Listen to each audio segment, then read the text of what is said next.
Greetings to everyone. Today we are back with our remaining topic of Bose-Einstein condensation. Last video we had discussed the degeneracy.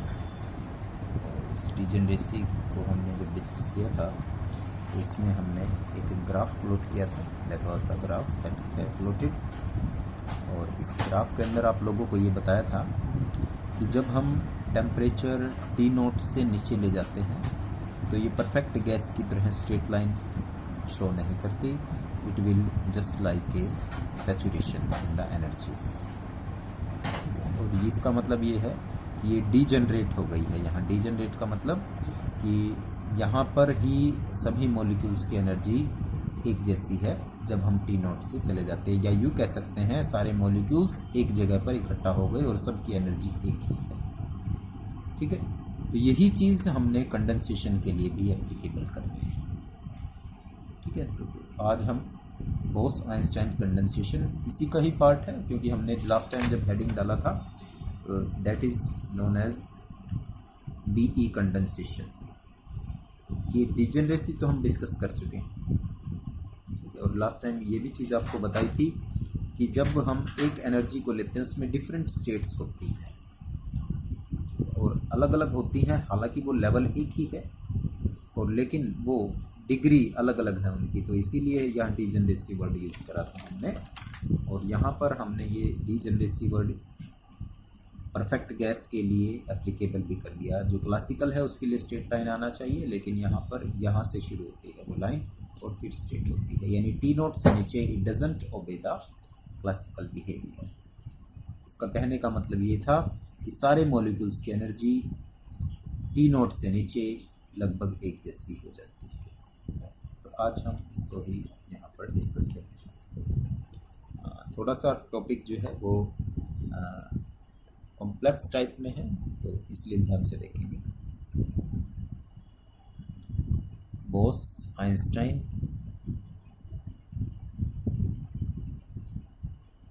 Condensation.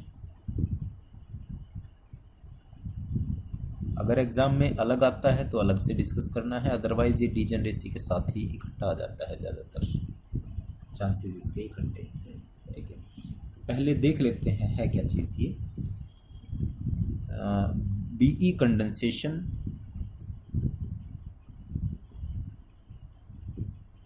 is a phase of matter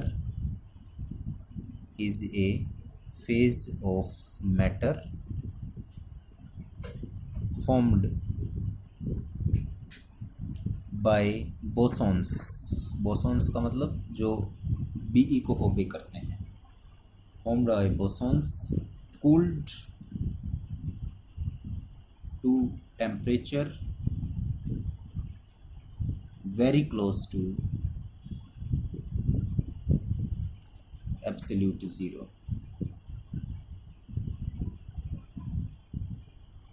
ठीक है, अब इसका मतलब समझो क्या है.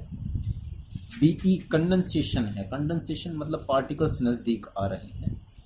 वो फेज है किसी मैटर का जिसमें बोसॉन्स, ठीक है, वेरी क्लोज आ जाते हैं जब टेम्परेचर एब्सोल्यूट ज़ीरो के आसपास हो जाता है.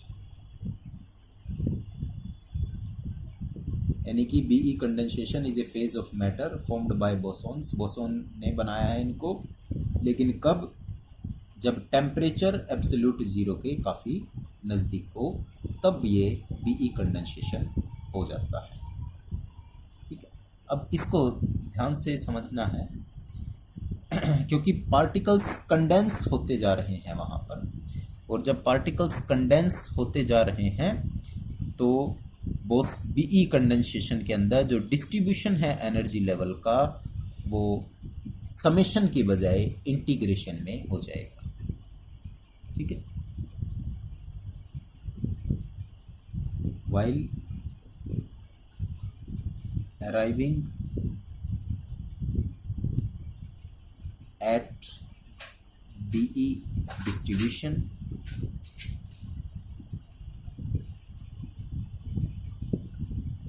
we assume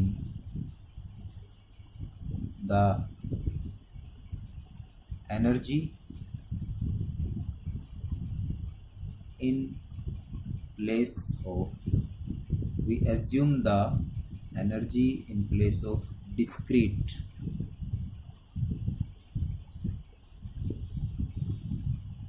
distribution. ठीक है, यहाँ पर we place the continuous word use करो. We while arriving at BE distribution we have assumed the continuous distribution. Continuous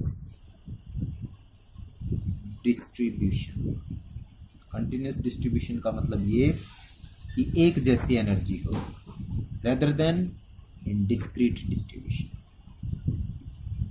ठीक है, क्योंकि पार्टिकल्स कंडेंस होते जा रहे हैं. जब कंडेंस होते चले जा रहे हैं तो उनकी एनर्जी भी कंटिन्यूस डिस्ट्रीब्यूशन में रहेगी, ना कि डिस्क्रीट डिस्ट्रीब्यूशन, यानी अलग अलग नहीं रहेगी. किसकी वजह से है ये? Due to closeness of energy levels. ठीक है, therefore we have replaced the summation. जो समेशन है इंटीग्रेशन से रिप्लेस हो जाएगा. इंटीग्रेशन, क्योंकि एक कंटिन्यूस मैनर वर्ड यूज हो गया यहाँ पर एनर्जी के लिए. जब पार्टिकल क्लोज हो जाएंगे तो उनकी एनर्जी अलग अलग नहीं है, कंटिन्यूस डिस्ट्रीब्यूशन है रेदर देन डिस्क्रीट. और इस वजह से हमने समेशन को इंटीग्रेशन में चेंज कर देना है.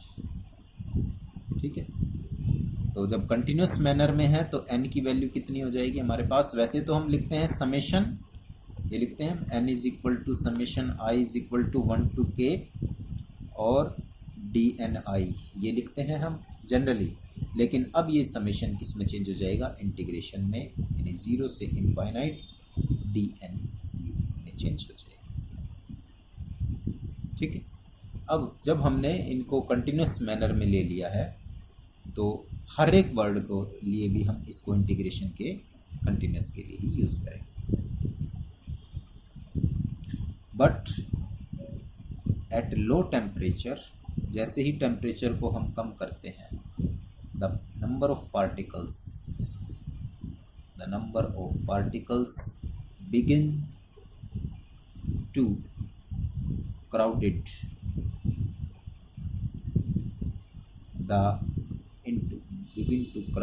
into the lower energy levels,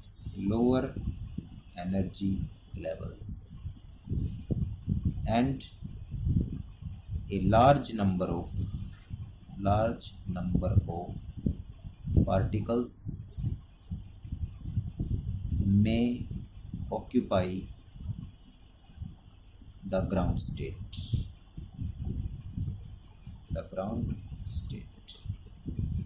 जब हम टेम्परेचर को लो करते हैं तो number of particles begins to crowd into lower energy levels. तो पार्टिकल जो हैं वो लो एनर्जी लेवल के अंदर इकट्ठा होना शुरू हो जाते हैं.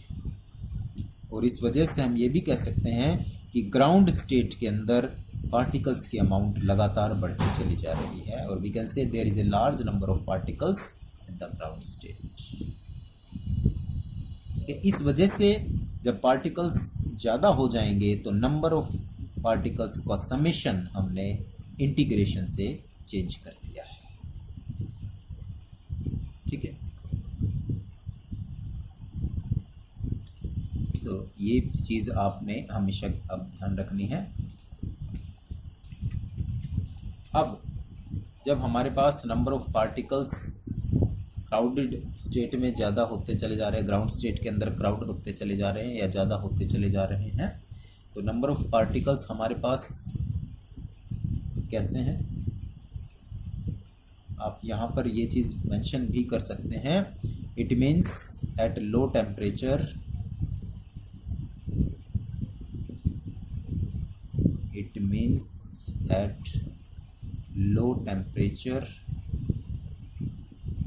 we must be careful in replacing summation by integration तो समेशन को किस में चेंज करना है, इंटीग्रेशन में चेंज करना है, ठीक है। Now number of particles laying in the energy range u and u plus du। u और u प्लस du में कितने नंबर ऑफ पार्टिकल्स हो सकते हैं, उसको हम जनरली dnu से रिप्रेजेंट करते हैं। क्या वैल्यू होती है इसकी, gu du divided by e की power alpha plus u by के टी माइनस के 1। इक्वेशन नंबर 1 आ गई हमारे पास। और gu नंबर ऑफ शेल्स को रिप्रेजेंट करता है और इसकी वैल्यू भी हमारे पास है, gu where gu this is equal to 4 pi m v divided by h cube square root में 2 पाई mu। इक्वेशन नंबर 1 का ही पार्ट मान लो इसका, ये a मान लेते हैं और ये 1 का ही b पार्ट है,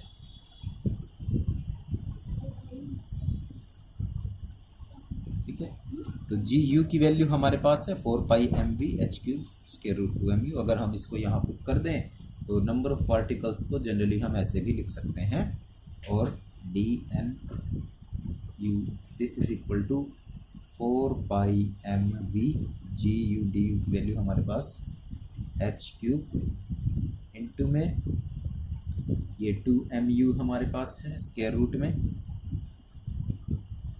और नीचे है e की power alpha plus u over के टी माइनस के 1 इंटू में डी, ठीक है। तो नंबर ऑफ पार्टिकल्स एक तरीके से ये होंगे, ठीक है। अब क्योंकि हम ग्राउंड स्टेट में जा रहे हैं और ग्राउंड स्टेट का मतलब है एनर्जी वहां पर कितनी होगी, 0 हो जाएगी। यानी जब ग्राउंड स्टेट में है तो energy 0। We know that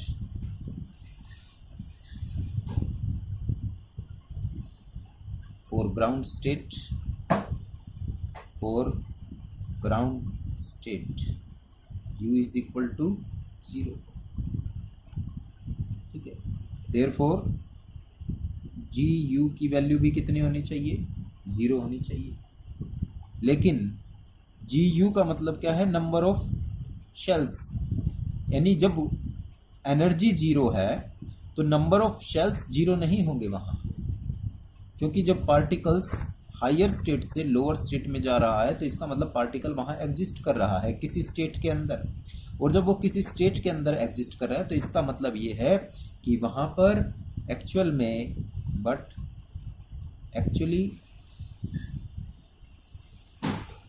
gu will be equal to 1। वहाँ नंबर ऑफ पार्टिकल प्रेजेंट हैं, ठीक है। ये हायर स्टेट है, ये ग्राउंड स्टेट है, तो हायर से ग्राउंड स्टेट में टेम्परेचर कम होने से क्राउड होता चला जा रहा है, तो इसका मतलब यहाँ पर पार्टिकल एग्जिस्ट कर रहा है, और जब पार्टिकल एग्जिस्ट कर रहा है तो gu की वैल्यू 0 नहीं होगी, कितनी होगी, 1 हो जाएगी वहाँ पर। देयर इज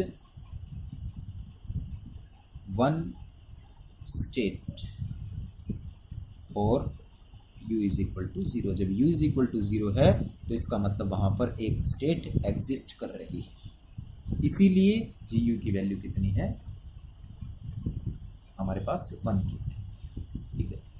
और जो इक्वेशन हमने यहाँ पर लिखी है, ये equation, this equation is good for all the result but except u is equal to 0, ठीक है। क्योंकि अगर हम u 0 पुट कर देते हैं तो नंबर ऑफ पार्टिकल्स में सब कुछ 0 हो जाता है, लेकिन अगर जब तक u 0 नहीं है तो ये रिजल्ट ऑक्यूपाई है, यानी कि ये रिजल्ट ठीक ठाक है, सब कुछ ठीक रिजल्ट देता है हमें। लेकिन जैसे ही u को 0 कर दें तो नंबर ऑफ पार्टिकल्स खत्म हो जाने चाहिए वहाँ पर, यानी ग्राउंड स्टेट में कोई एग्जिस्ट नहीं करना चाहिए, लेकिन ग्राउंड स्टेट में एग्जिस्ट करते हैं।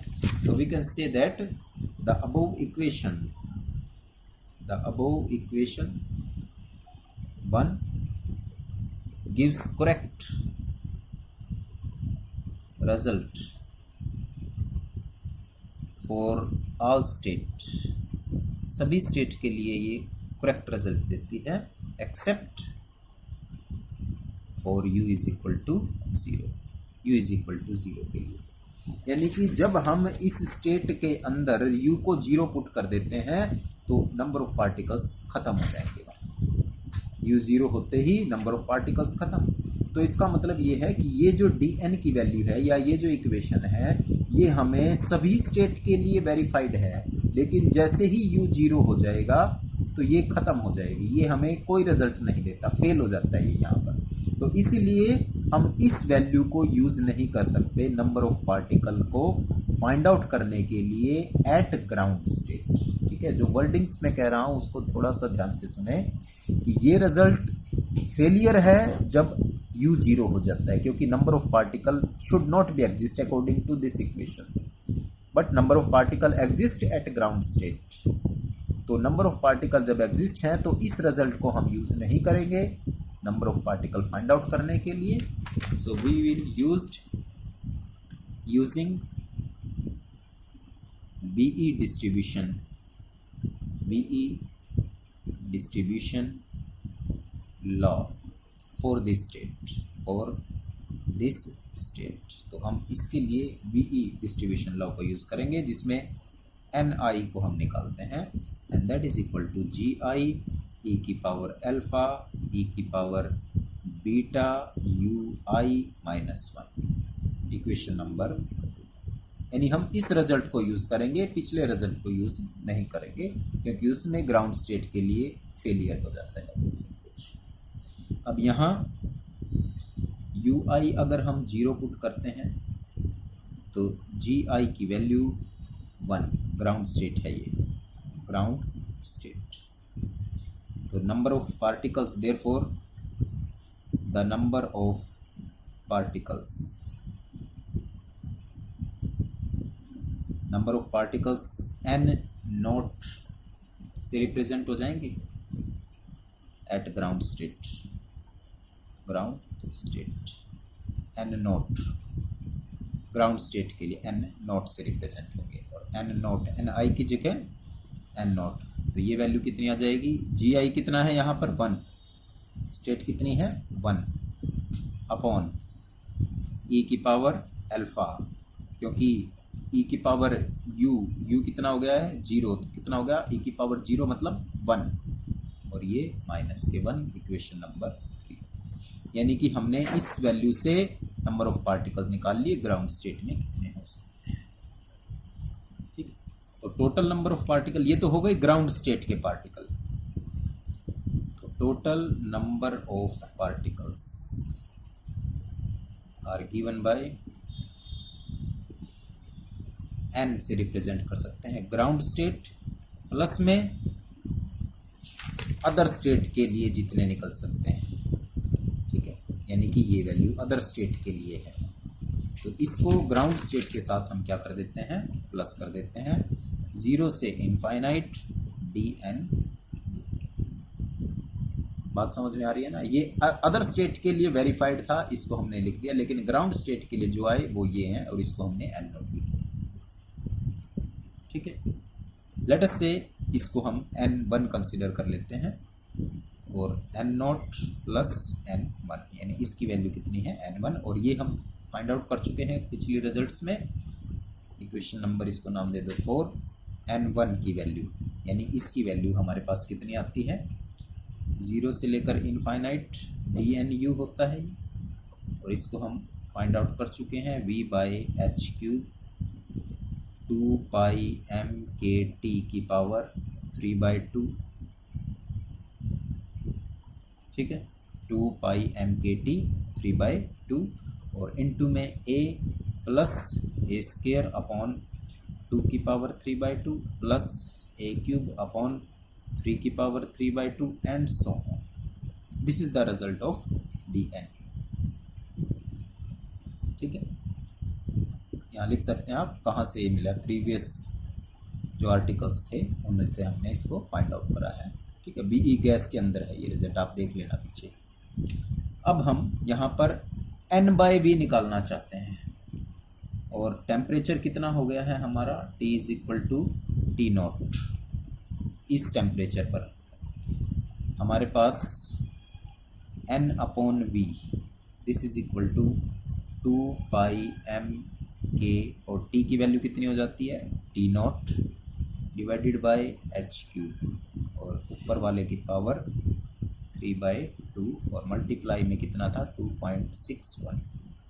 ठीक है, ये हमने कल ही निकाला है रिजल्ट, ये देखिए 2πm/kT 3/2 2.6। ठीक है, और ये टेम्परेचर किस पर आ जाता है, T0 पर, n/v आ जाता है। ये है एक्चुअल रिजल्ट। ठीक है, n/v है। इस रिजल्ट पर हमने ये n/v लिख दिया। यहाँ कितना आता है हमारे पास, यहाँ से v को ऊपर ले जाओ, ठीक है, और 2/61 को इसके नीचे ले जाओ, तो v 2πm/k की power 3/2 divided by h³ into में n के साथ ये चला गया, सॉरी इज इक्वल टू में 2612 और जो यहाँ T0 था, T0, ठीक है, वो भी यहाँ नीचे n की तरफ चला गया, T0 की power 3/2।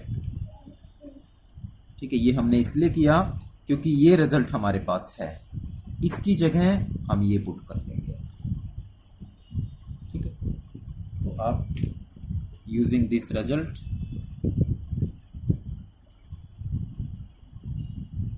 In above equation we get यानी इसको हटा दो, इसकी जगह क्या लिख दो, n 2.161। तो n1 कितना आ गया हमारे पास, this is equal to n, ये हटा दिया। ठीक है, ध्यान रखना है थोड़ा सा इसमें, t की पावर 3/2 है ऑलरेडी यहाँ पर। एक चीज़ और थोड़ा सा ध्यान रखना कि ये जो t की पावर 3/2 है ना, इसको आप ऐसे अलग से लिख लो, इस सारे की पावर 3/2 और t की पावर भी 3/2 अलग से कर दिया, ताकि हम सिर्फ इस रिजल्ट को ही यहाँ से लिख सकें। ठीक है, ठीक है, मैंने क्या कहा है, 2πm/k की पावर 3/2 इंटू में t की पावर 3/2 अलग कर लिया हमने, ताकि t की पावर 3/2 यहाँ पर एज इट इज रह जाए। ठीक है, n के साथ t की पावर 3/2 अपॉन में 2.612 इंटू T0 की पावर 3/2 और रिजल्ट में है a प्लस a² 2 की पावर 3/2 प्लस a³ 3 की पावर 3/2 एंड सो। ठीक है, अगर डाउट हो तो पूछ लेना आप लोग व्हाट्सएप करके मैसेज, मेरे ख्याल से नहीं होना चाहिए, हमने इसको अलग अलग करके लिखना है। वैसे तो इकट्ठा होता है ये, लेकिन इसका रिजल्ट है हमारे पास ये, तो हमने इसको ये लिख दिया, टी एज इट इज है। चलिए, और हम a इज इक्वल टू 1 के लिए रिजल्ट फाइंड आउट करते हैं। वी गेट,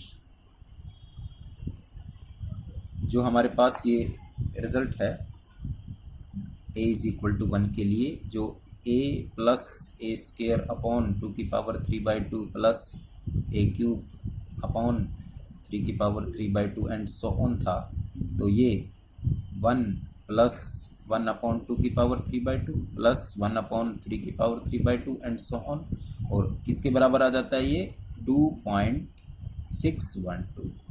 इसको भी हमने कल फाइंड आउट किया for a is equal to 1।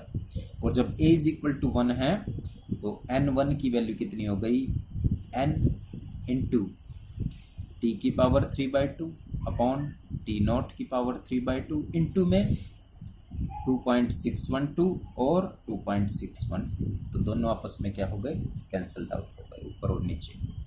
तो n1 कितना रह गया हमारे पास, n, और दोनों की पावर 3/2 है, तो t अपॉन T0 सारे की पावर 3/2 हो गई। तो these are the number of particle in other than ground state, other than ground state की वैल्यू है। ठीक है। और अगर हम इसको n इज इक्वल टू में पुट कर दें, ये देखो यहाँ पर इक्वेशन नंबर 4 के अंदर पुट करते हैं, n is equal to n not और n1, इक्वेशन 4 बिकम्स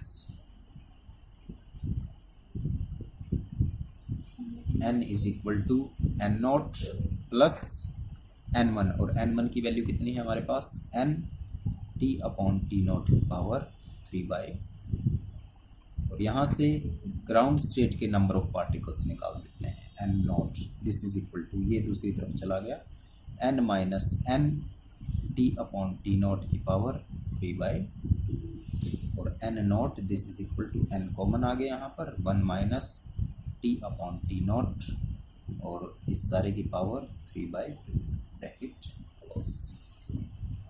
तो number of particle in the ground state किस पर डिपेंड है, ये इस टेम्परेचर के ऊपर डिपेंड, ठीक है। जैसे टेम्परेचर कम होगा, टी नॉट की वैल्यू कम होती चली जाएगी, वैसे वैसे नंबर ऑफ पार्टिकल्स बढ़ते चले जाएंगे ग्राउंड स्टेट के अंदर, और जब नंबर ऑफ पार्टिकल बढ़ते चले जाएंगे तो we can say that density of the particle in this state will increases, और we can say there is a Bose Einstein condensation will take place. एक छोटा सा ग्राफ प्लॉट करते हैं, उसके थ्रू बहुत ज़्यादा क्लियर हो जाएगा ये आप लोगों को। ये हमने वैल्यू ले ली t अपॉन टी नॉट की, और ये वैल्यू ले ली n अपॉन n नॉट के लिए, ठीक है। यानी कि ये चीज़ रिप्रेजेंट कर रही है कि टेम्परेचर के साथ नंबर ऑफ पार्टिकल्स का रेशियो है। तो इट वाज फाउंड दैट कि ये टेम्परेचर है 1.0, ठीक है, और ये वैल्यू भी कितनी है 1.0, n is equal to n not के बराबर होगा तो 1, और t is equal to T not के बराबर तो 1। तो जब ये इसके बराबर है तो नंबर ऑफ पार्टिकल्स है यहाँ पर, यानी कि है ही नहीं, ग्राउंड स्टेट में कोई भी पार्टिकल नहीं, ठीक है। लेकिन जैसे ही टेम्परेचर 0 होता है तो नंबर ऑफ पार्टिकल्स यहाँ पर मैक्सिमम हो जाएंगे, n is equal to n not के इक्वल, यानी 1 के बराबर आ जाएगा ये रेशियो, यानी ये दोनों 1 हो जाएंगे। कब होंगे, जब टेम्परेचर कितना है 0 हो जाएगा, एब्सोल्यूट 0, और in between the graph is like this. इन दोनों के बीच में ग्राफ जो है वो कुछ इस तरीके से वेरी कर रहा है, ठीक है। Thus, the number of particles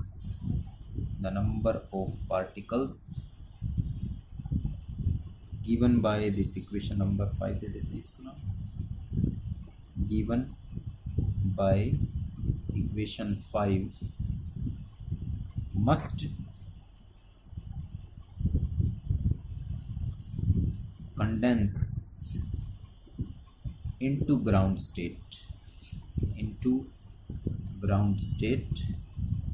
ठीक है, क्योंकि टेम्परेचर कम होता चला जाएगा तो नंबर ऑफ पार्टिकल्स बढ़ते चले जाएंगे। देखो पहले यहाँ पर है तो ये नंबर ऑफ पार्टिकल्स, यहाँ पर है तो ये, यहाँ पर है तो ये, यहाँ पर है तो ये, और जब ये 0 है तो maximum,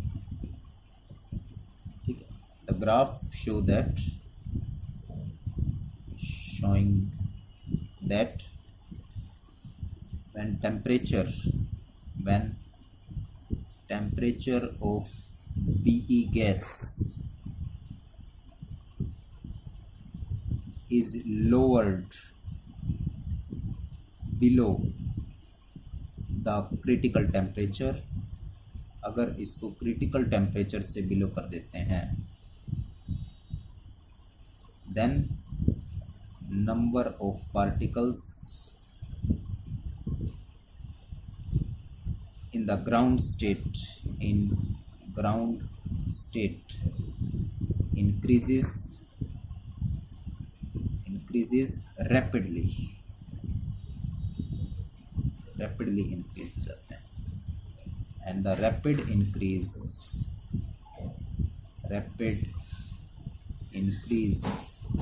in the population of ground state below the critical temperature below the critical temperature is called BE condensation. BE condensation, ठीक है। तो ये इसकी डेफिनेशन हो गई एक तरीके से दोबारा, कि जब हम क्रिटिकल टेम्परेचर से नीचे चले जाते हैं तो पॉपुलेशन इंक्रीज हो जाती है, नंबर ऑफ पार्टिकल्स बढ़ते चले जाते हैं, इसी को हम क्या बोलते हैं, बीई कंडेंसेशन बोलते हैं, ठीक है। एक चीज़ और, जब हम टेम्परेचर को क्रिटिकल टेम्परेचर से नीचे ले जाते हैं तो number of particles ground state में बढ़ते चले जा रहे हैं, लेकिन इससे ऊपर नंबर ऑफ पार्टिकल्स नेग्लिजिबल है। तो ये भी कह सकते हैं हम अबव इट